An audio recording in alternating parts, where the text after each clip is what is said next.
Welcome to the Women's Motorsports Network podcast, the show that puts the spotlight on the incredible women who fuel the world of motorsports. From drivers to crew members, engineers to fans, and everyone in between, we're here to celebrate the trailblazers, dreamers, and doers shaping the sport we love. Each episode, we share inspiring stories of females of all ages from every corner of the motorsports universe, past, present, and future. It's a journey through the seasons of life filled with heartfelt moments, laughter, and a whole lot of horsepower. So whether you're a lifelong fan, a racer yourself, or simply curious about the extraordinary women behind the wheel, settle in, relax, and enjoy a fun and uplifting ride with us. This is the Women's Motorsports Network podcast, connecting and celebrating women in motorsports, one story at a time. Let's hit the track.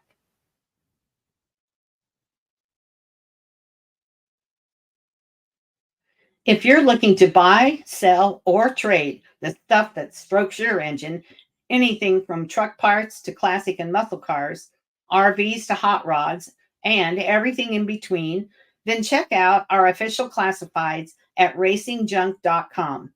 Racingjunk.com is the world's #1 online racing and performance marketplace, the ultimate one-stop shop where you'll find what you need to rock your ride. If it belongs in your garage, it's for sale on racingjunk.com. Log on to racingjunk.com to find the gear you're looking for, sell your extra stuff, keep up on racing news and tech tips, and more. Again, that's racingjunk.com.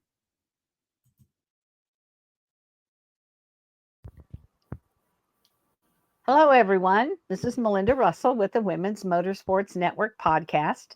And my guest today is Caitlyn Bernard. We are Michiganders.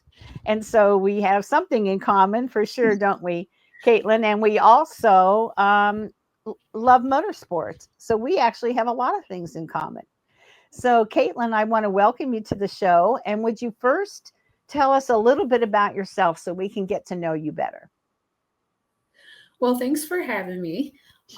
So first of all, I am originally from Hale, Michigan, but I live in Whittemore right now.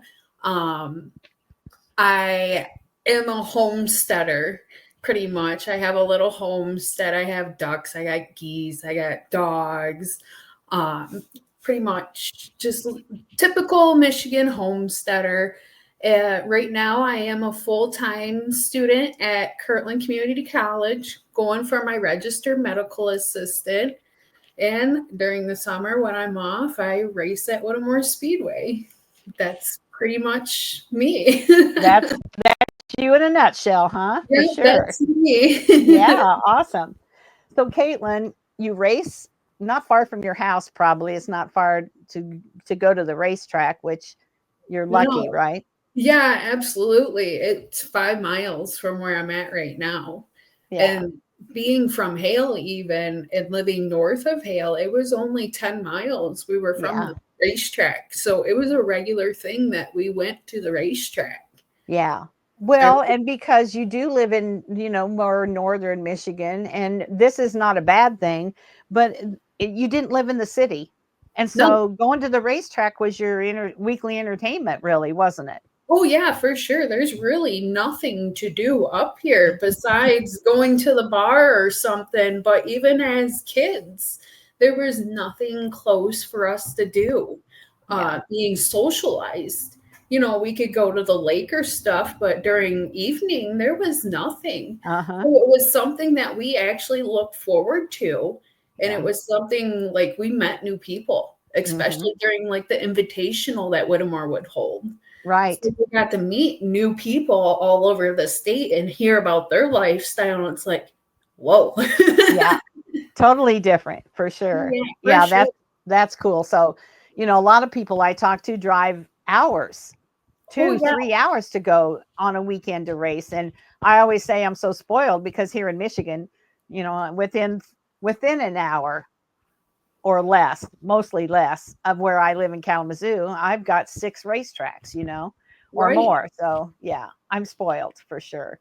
For sure. So, yeah. So Caitlyn, how did you first get interested in motorsports? And was it because you went to the track to watch, or did anybody in your family race? So actually, I am the fourth female generation driver Really? on my mom's side. Yes, at Whittemore Speedway. Um, but I really didn't know that until I got into racing. So what really got me into motorsports, for the longest time, I grew up on a farm, on a beef farm, and 5 years old, I was riding my four-wheeler around the farm. Mhm. And it was, a good size four-wheeler. Then my brother actually got into dirt bikes and he got into motocross. And he eventually handed me a dirt bike and was like, well, here you go. So I actually started with motocross and raced motocross for a couple years. Okay. And where did you go to race that? That was actually at Ogama County Fair. Okay. So it really wasn't that far. It was about 25-minute drive from Hale. Uh-huh. And, I would only race once, maybe twice a year. Yeah. And that was it. And then in the meantime, we still went to Whittemore.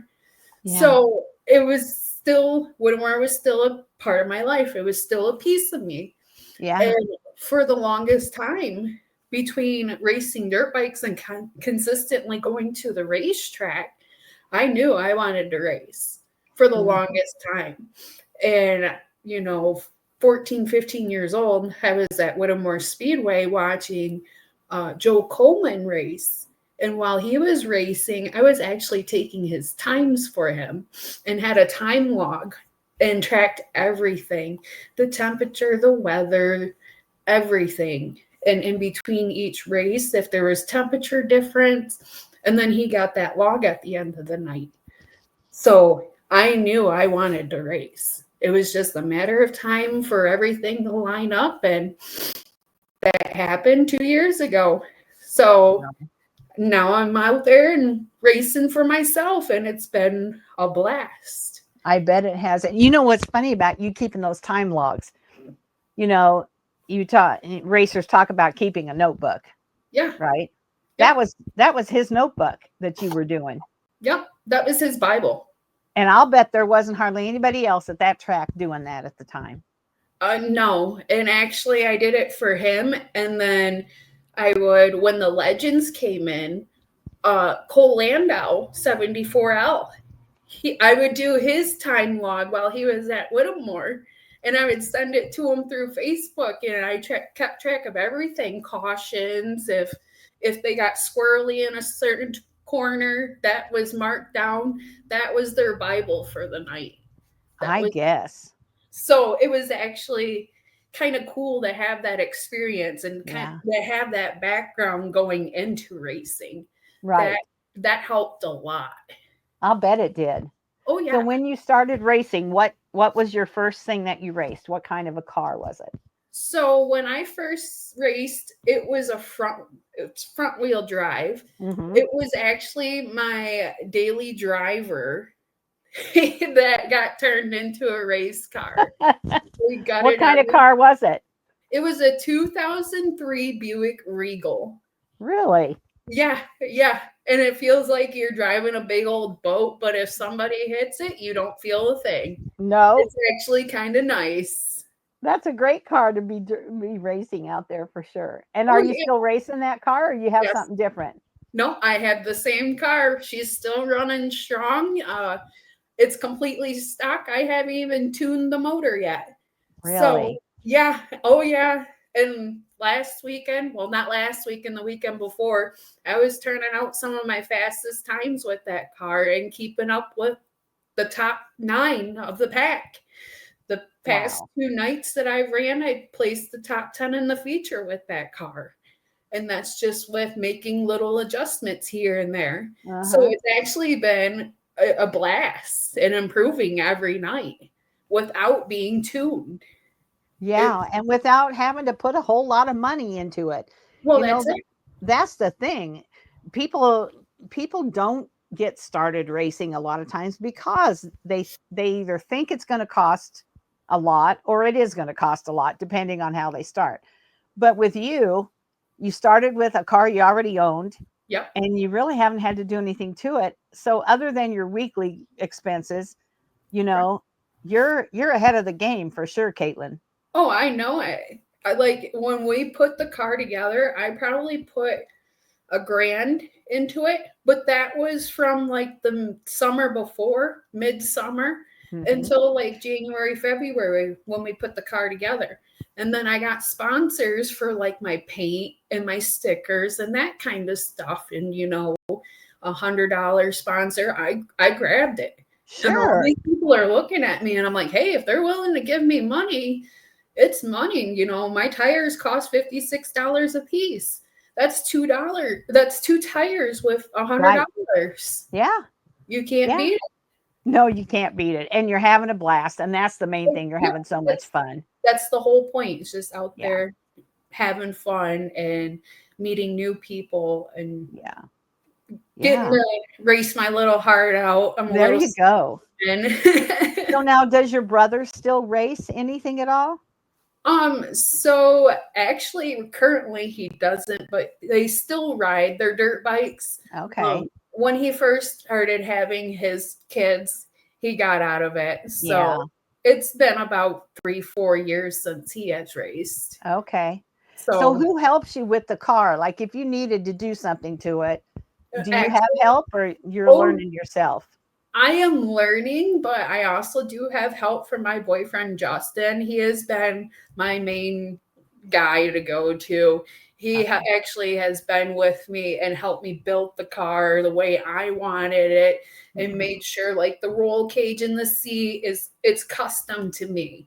Yeah. So like my seat can't go back no further on the roll cage. You can only go forward, and like I have to have a removable steering wheel to get in and out of the car. Otherwise I can't get in and out.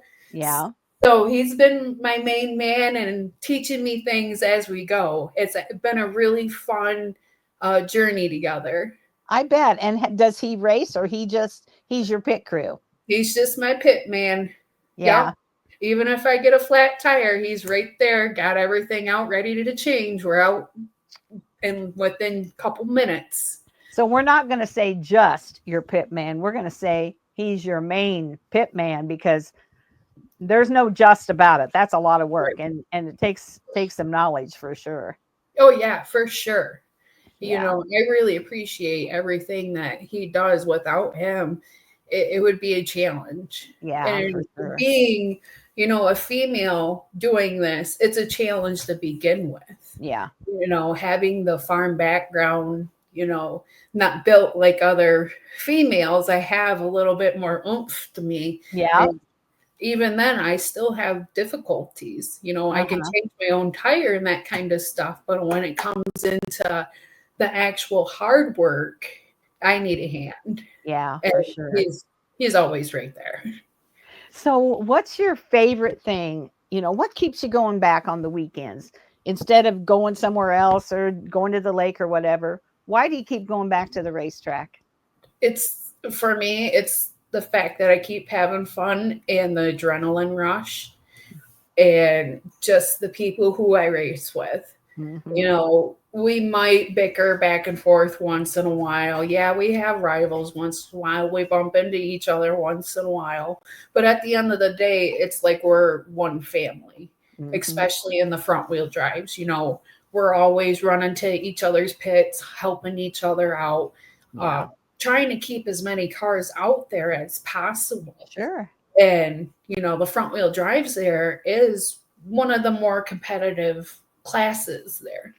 And, this season alone, we're almost 30 cars. Wow. Yeah. Consistently we have 15 to 20 cars a night.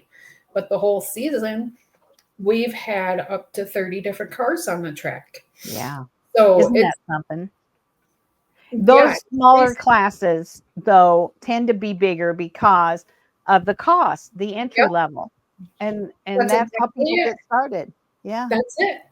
It really don't cost that much, even just to go to enter every week, we pay $50 yearly fee and it's just the cost of us to get into the pits. That's it. That's cheap.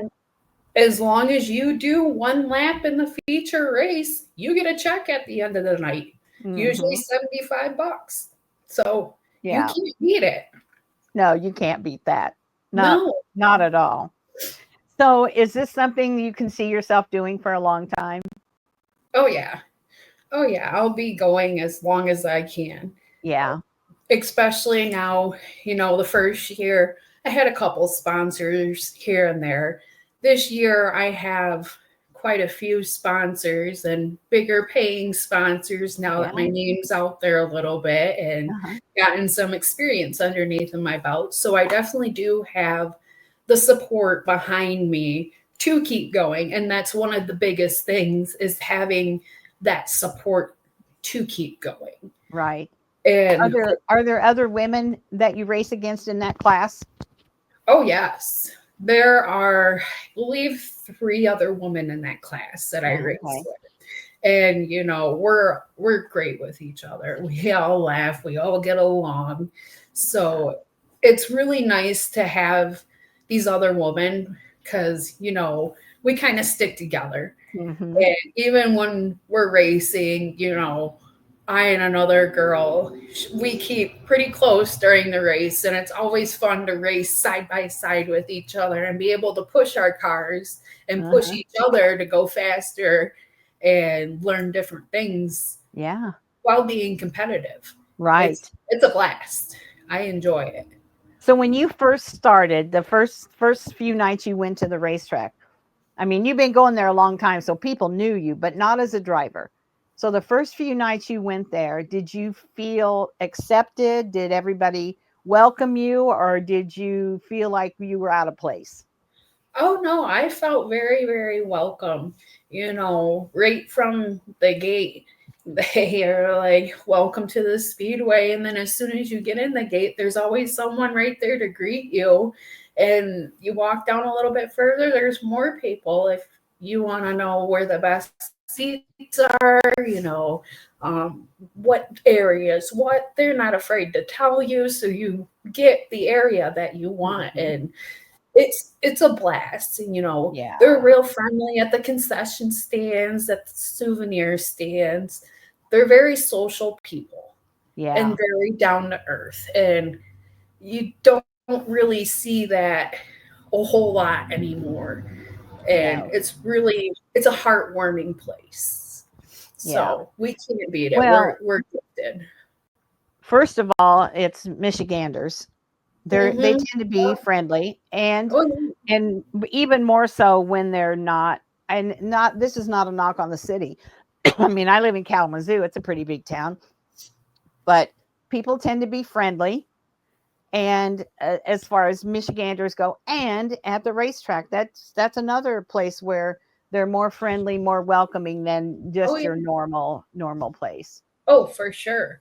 It's a competitive sport, very much so, but you usually don't see, people fighting over stuff, like over like baseball games and that kind of stuff.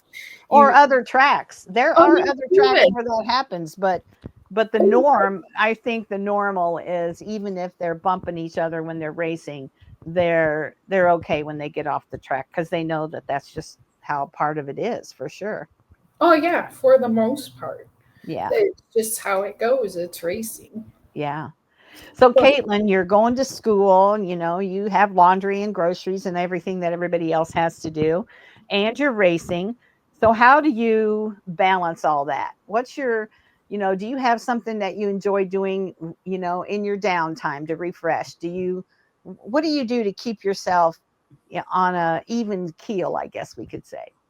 No, pretty much my homestead is my peace and comfort. I really, all my life has enjoyed animals and growing and canning, and that's kind of what I've always stuck to. It's relaxation for me. I make homemade bread, that kind of stuff. So that's kind of what keeps me all insane, pretty much. Yeah. So where are you in your family? I think you said you had 3. What did you tell me? Do you have brother? You have a brother. Is it just the 2 of you? Yep. Well, my dad, he remarried a couple times. Okay. There's either 5 or 7 of us all together. Okay. but Okay. just my brother and I pretty much Yeah. did it together. And so what did your family think when you started racing at the racetrack? My mom, it was really no surprise. She knew that I've always wanted to. Uh-huh. She actually, right from the get-go, was all worth it. And her and my stepdad was like all supportive. We built the race car out of their garage. Okay. So it was really nice for them to come out and see the Mhm. progress on the Yeah. car as we were going. So it was pretty no surprise Okay. with it being a family thing, and Yeah. especially a female driver thing in our Right. family. So So tell me about that. 4 generations. That would have been your great grandmother. yes. So my great grandmother and I were very, very close while I was growing up. And I did not learn about this until I started racing and did some digging, that she was actually involved with Whittemore Speedway in the Powder Puff series. Okay. She only raced a couple nights, but she was still there involved with the track and raced. And then I also learned that my grandmother also did the Powder Puff at Whittemore Speedway about, I think it was 20 years later, while the track was still dirt. And then just before the track went from dirt to asphalt was the last time she raced, Okay. because she ended up pregnant with my uncle. Okay. So she got out of it. And my mom started racing at Whittemore Speedway. I want to say it was 1990-ish or 1992-ish, but she raced until 1997 when she found out she was pregnant with me. Oh And my she God. was actually still racing while she was pregnant with me until she wouldn't push it no longer. Yeah. After I was born, they got out of racing. Okay. So So what do you know what kind of cars they drove? they drove actually the 4-cylinder classes, Okay. 4 and 6-cylinder classes. And, they would jump from Whittemore to Standish Speedway all the time when Standish was open. And Okay. it was so cool. I didn't get to see them race, but they kept videos of their races. So I was able to Mhm. watch all their races pretty much. And it Yeah. was awesome. So I'm just carrying on the tradition. Yeah. And just knowing how far back it started, it's not unusual for maybe a girl to be the 4th generation, but the 4th generation of women, that you're the first that I've heard of that. Yeah, it's not common at all. I have never Mm-mm. heard of it, and especially at a woman at a certain speedway. It's Right. not a traveling speedway. It's a certain speedway. Yeah. Yeah. That's really very cool. So, do you have any superstitions or anything like that? Like on race day, do you always wear your Bernard racing shirt, or you always wear your same socks, or do you have any superstitions at all? No, not really. Okay. I just wear what's comfortable. I Yeah. have the same routine every time I get in the car, and that's Yeah. about it. That's good. That's good. Good to know. So if a mother came up to you, or even another woman came up to you and said, "Caitlyn, I really think I want to try racing," or "My daughter wants to try racing," what would be your advice? What would you say to those people? Absolutely. This has happened before. Females have come up to me, how did you get in the racing, and told them my story. And Mm-hmm. they're like, that is so cool. And, actually the last time we had autograph night at Whittemore Speedway, people are able to come down to the track and get autographs and, see the cars up close. Right. And I did have a mother come up to me, and she wanted to get her daughter into motorsports, but she didn't know how. And I'm like, you can either get her a mini wedge or you can get her a go-kart and get her started and see how she likes that, and then slowly start moving up. Yeah. And if she don't like the cars or the go-karts, try four-wheelers, try dirt bikes. There are options out there. Yeah. It's just a matter what fits you. Yeah, exactly. That was perfect advice. You just got to do it. You just got to find a way and get started to do it for sure. Absolutely. Yeah, I love that. Well, like I said, I started when I was 5. There you go. Yep.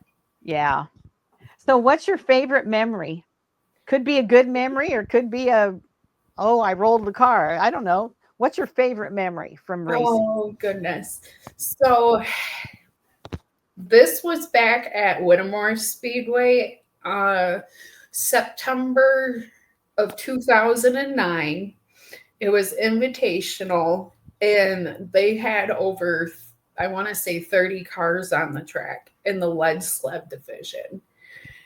And that class was so competitive at the time, it was not even funny. And, I was watching the race, and about halfway through, you see this car come off the back stretch and shoots off of the entry ramp and lands right onto a pole. And it was Ryan Haas. He went for a ride, and he pretty much walked away from it with minimal bruising, minimal injury. Yeah, he might have broken a couple bones, but other than that, it was minimal. And just knowing how safe them cars actually are, that's one memory I will never forget. Yeah, I would guess not. Yeah, it was really crazy. You don't see that every day, that's for sure. Oh, no. It was exciting but crazy at the same time. Yeah. So, Caitlyn, do you use social media to reach out to sponsors, promote your racing, and if you do, how do you use it? Oh, yeah. So I'm big on Facebook. I don't have my own racing page. I use my own personal page, but everything that I post about racing, I'm tagging my sponsors in, like this winter, I was promoting 4 sponsors, and my car's completely filled. That's awesome. The only spot that I have are trunk spots, and that's just the power of Facebook, of word of mouth, and tagging my sponsors into it. Everybody that's on my car is very local. Yeah. Everybody's from Hale. Yeah. So Hale Prescott area. So it's more like it's a community boost. Yes. It's like we have the fair. It's like they sponsor the fair, but they also sponsor the racetrack to keep the racetrack going. The whole reason why the racetrack is what it is because the county fair didn't show up. So they just started racing in the middle of somebody's field. That's how Whittemore started. Wow. And here we are today. Here you are today. Yep. Yeah, I think those smaller towns, smaller communities, and sometimes it's more than one town. It might be 3 or 4 little towns that come together and support something like the racetrack, or, maybe it's a parade, maybe it's whatever it might be. More so, maybe even than the bigger towns, because they want, without those small businesses, you've got to keep them going, and so they support you in your car, and you shop there. Yep. Or you share what they're doing, and it's one hand helps the other, and that's how it should be for sure. Oh yeah, absolutely. For example, Cliff's Tree Service is one of my sponsors. I needed 2 trees removed from my yard. That's who I'm calling first to have come remove these trees. Right. I support them. They support me. Yeah. And that's the only way we can survive around here, because there really is not much up here. Yeah. So for sure. We really lean on each other. Yeah. It's really nice at the same time, though, because everybody knows everybody. Yeah. Yeah. So, And I like that part. You said we lean on each other. So through good and bad, you've got a support system there that's going to be there for you, oh yeah, even if they're your competitor on the racetrack. you know it. It's really nice. Yeah. You have that support system to keep going and keep that drive going. Yeah, And that's definitely the bonus in this area. for sure. Well, Caitlin, is there anything I haven't asked you about that we need to share about you or your racing or anything at all? No, not that I can think of. This has been really interesting to hear about Whittemore and the fourth generations of women. That's a big deal. That's Yeah, a really big deal. yeah. That's one thing I'm really proud of. Hmm. Digging down and finding the Yeah. information. That it was crazy to know that. Yeah. And like my mom didn't even know some of the information that I found. It was awesome. I So, hope you've written it down or kept track of it somewhere, because that's a history that needs to stay told, down the road, oh yeah, especially at that track. oh yeah, for sure. It's definitely Yeah. something that'll keep being passed on and kept Yeah. in the family. You Awesome. know it. Well, Caitlin, I appreciate you being on the show with me. Like I said, if there's anything else that you'd like to share, I'm more than willing. But you've answered all the questions, and your story is so interesting. I'm glad we could share it with my listeners. Well, thanks for having me. I really Yeah. enjoyed it. I'm always willing to share my story. I'm glad, because I didn't know about it until you told us today, and so I'm glad we could tell that story out there, because like I said, that's unusual that happens, and I want you to have a really good season, and keep in the top 10 and get that Buick. It's a Buick, right? That's what I Oh wrote yeah, down. little Get old that Buick. get that Buick Regal to the top spot. We're working on it, little bit at a time. Right. Well, thanks again. And if you just hold on as we end the recording, just hold on and I'll be back with you. No problem. That's it for this episode of the Women's Motorsports Network podcast. We hope you've been inspired by the stories I shared today and feel more connected to the amazing community of women in motorsports.